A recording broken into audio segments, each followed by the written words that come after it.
Chuckleinik, reenactor.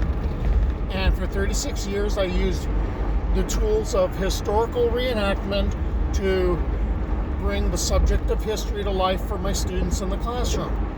But I'm not in the classroom anymore, and I still have a bunch of my stuff, including most of the garb that still fits. And I had to repurpose myself. I decided that what I would do is I would explore California history, because I live in California.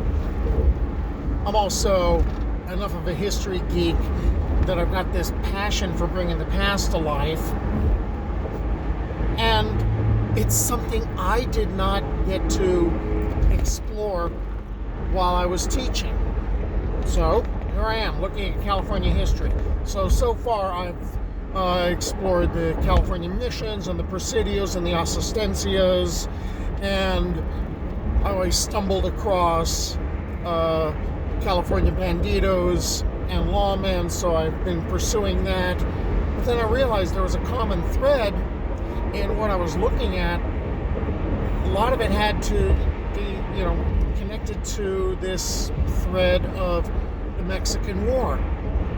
And so I've decided I needed to learn more about the Mexican War, and I'm basically tracking down where things took place all over California.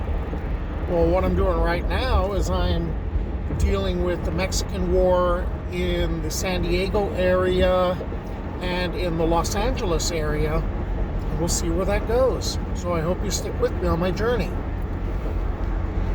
On July 29th, 1846, the Cyan, under the command of Samuel DuPont, sailed into San Diego Bay.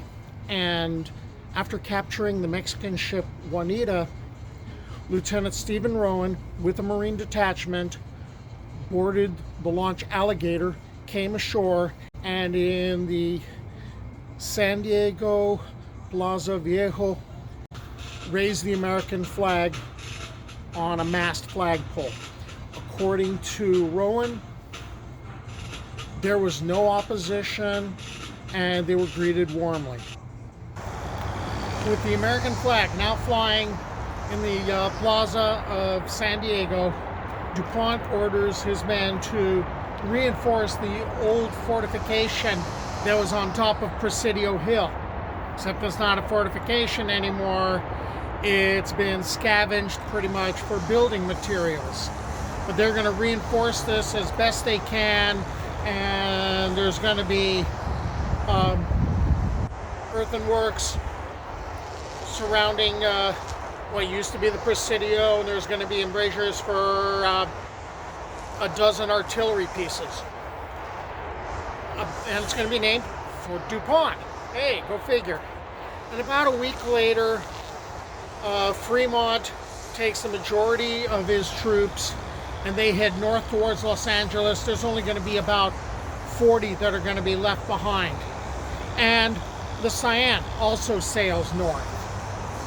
Governor Pio Pico, governor of Alta California, he ended up fleeing the pueblo of Los Angeles before the arrival of American troops.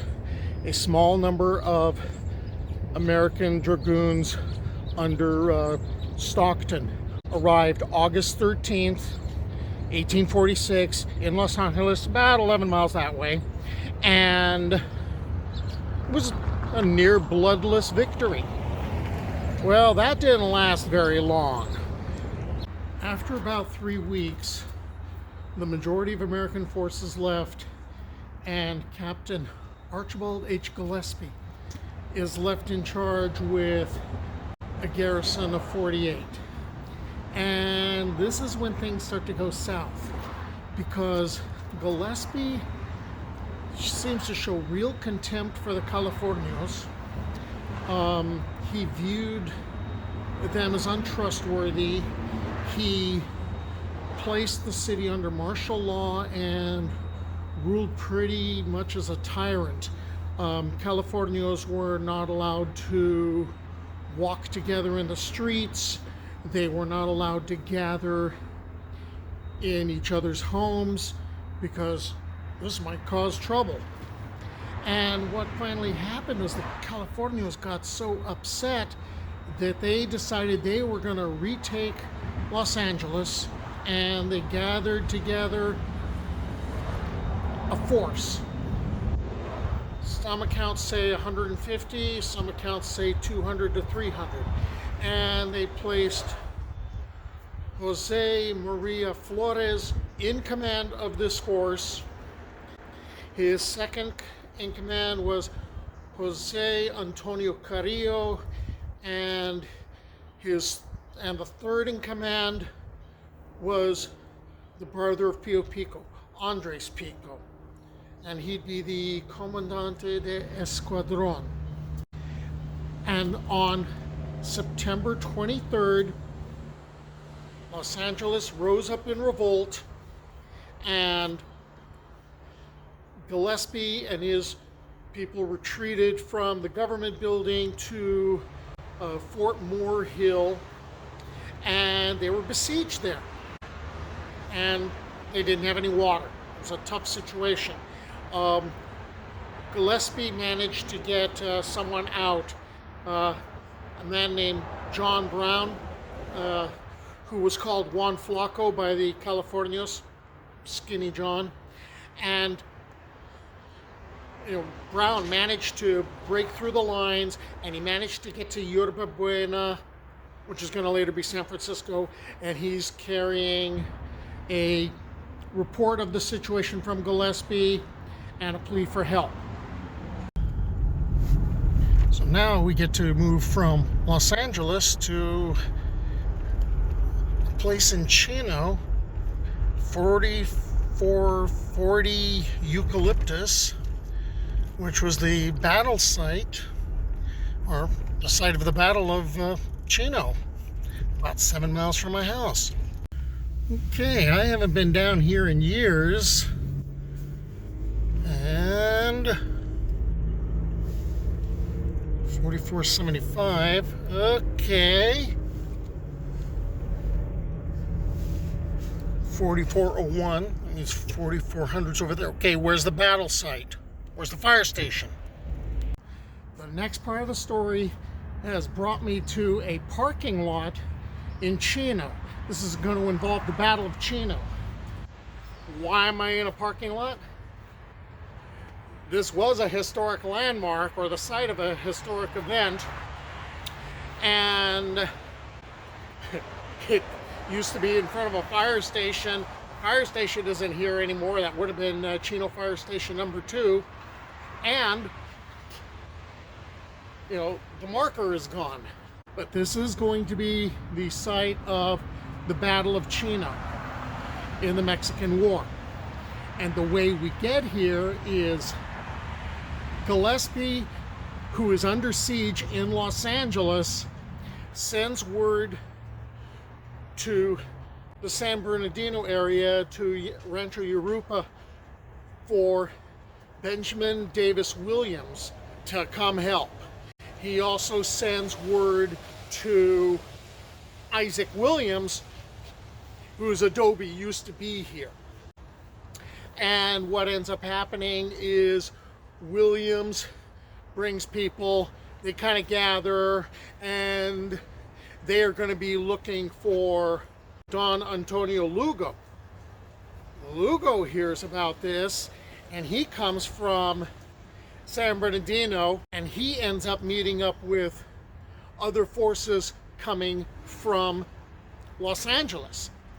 They end up meeting here. The place is under siege. There's shooting back and forth. One Californio dies. At night, the Californios are thinking of setting the roof ablaze of the rancho, and then, okay, there's a surrender, like, okay, we're out of this. And now the Californios take the Americans, and they take them over to a place in Boyle Heights where the resistance is pretty much gathered.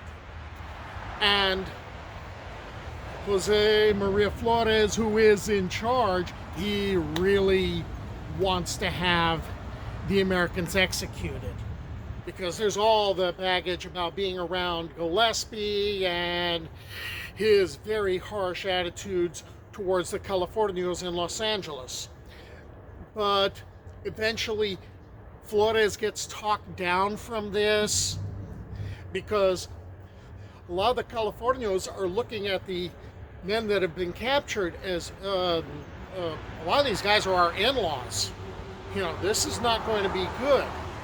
So what eventually will happen is Williams and company, they will end up getting released, and Gillespie ends up surrendering. And when he surrenders, he gets to march out with his weapons. They took a couple of cannons with them. They spiked the rest of them and damaged them so that they were not going to be usable. And then they headed towards San Pedro. What followed the siege of Los Angeles and the Battle of Chino has been called the Battle of Dominguez Rancho, or the Battle of the Old Woman's Gun, or the Battle of Dominguez Hills, which took place on October 8th and 9th, 1846. After receiving word of the siege of Los Angeles, Commodore Robert F. Stockton sent U.S. Navy Captain William Mervine, Monterey flagpole guy, and the Savannah on October 4th to San Pedro to assist Captain Gillespie. Arriving on the 7th, Mervine set out the next day with 285 sailors, marines, and osos, or bear flaggers, to recapture the pueblo, but he planned his march poorly. With ill-armed troops who brought no horses, wagons, or cannons, they slogged towards the pueblo with little or no water while harassed by the enemy on the hillsides around them. Mervine and his troops camped at the abandoned Dominguez Rancho within view of an advanced detachment of Carrillo's troops, from whom they endured sporadic firing during the night, with no other effect than that of depriving Mervine's party of sleep. Setting off at daylight on the 9th, the Americans advanced just north of Dominguez Rancho. When the Americans had occupied Los Angeles in August, residents had hidden some weapons by burying them. Carrillo's 90-man force, equipped with lances, knives, and old firearms, was nearly as poorly equipped, but they did have a cannon, an old brass 4-pounder used ceremonially in the Los Angeles Plaza. It was dug up and mounted on a horse-drawn limber and placed on the narrow trail that the Americans needed to use. By strategically running horses across the dusty Dominguez Hills while transporting their single small cannon to various sites, Carrillo and his troops convinced the Americans they had encountered a large enemy force. The simple tactics proved effective.